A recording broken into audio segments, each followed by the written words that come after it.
Hi there, brilliant people. Yes, I've still got my Christmas earrings on, and this is another holiday video.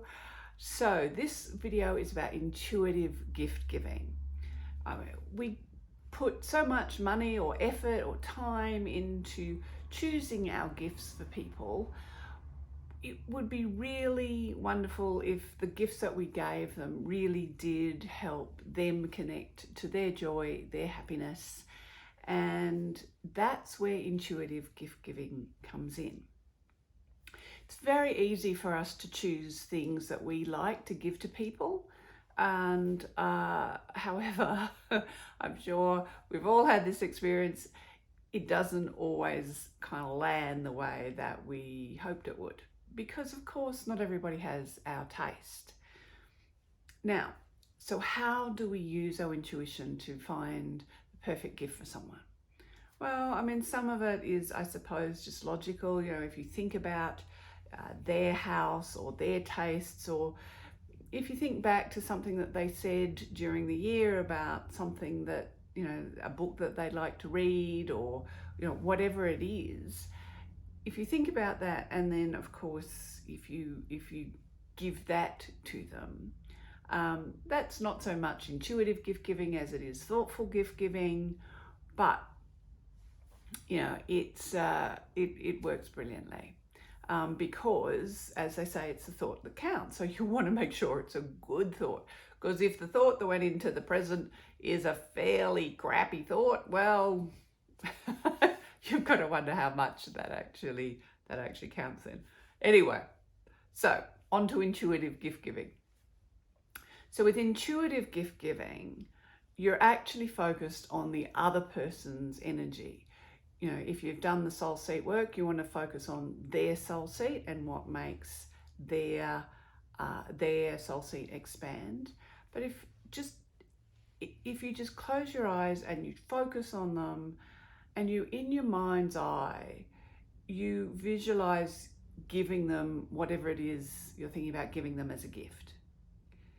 And in your mind's eye, does their energy light up? Does that brilliance of joy, does that just flow through?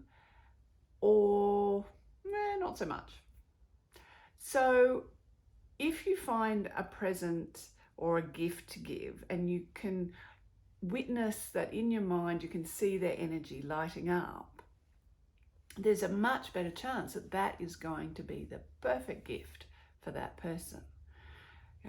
And sometimes these gifts can be very different to what we would think of or what we would buy for ourselves. So just a couple of quick stories. So one year I was actually buying a present for my mum from both me and my sister. She was really busy, so we went in together.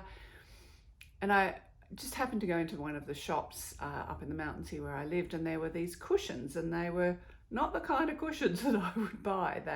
They're red, and they had these long kind of tassels on one side. They actually look quite scratchy, but when you touch them, they were really soft. And they were red, and they had sort of a couple of black sort of bands around the tassels. Yeah, not really my kind of thing. But when I looked at them, I went, Mum is going to love these, because I could feel the energetic connection.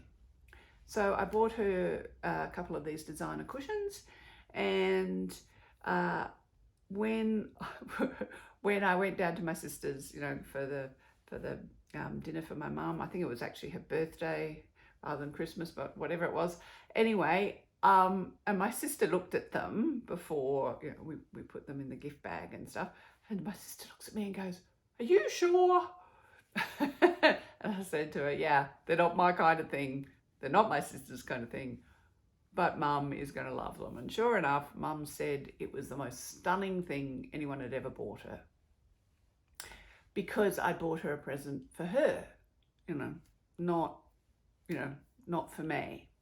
A similar thing is my niece was actually at acting school, and I don't know, I guess it was intuition. It was perfect intuition. I decided that Laurence Olivier must have written a book on acting, or somebody like that. One of the icons of acting, they must have written a book on acting.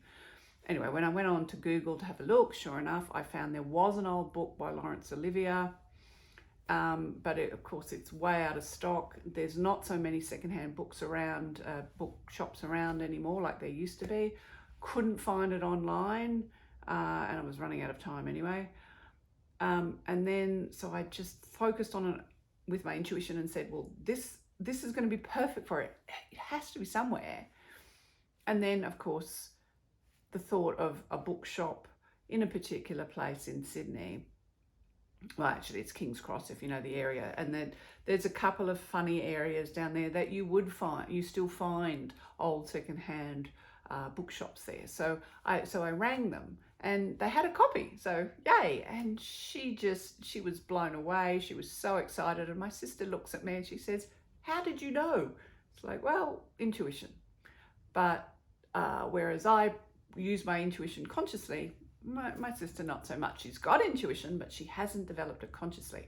So when you're giving your gifts, you could use it as a moment to develop your intuition consciously. And as a consequence, when you do that, you can use those gift giving to practice your intuition, realize your brilliance more, but in such a lovely way, because you can use it to help other people also have at least one moment where they are connected to their brilliance. And that, of course, is the most brilliant kind of presence you can have. And now I've said brilliant once too much. But anyway, here's one more.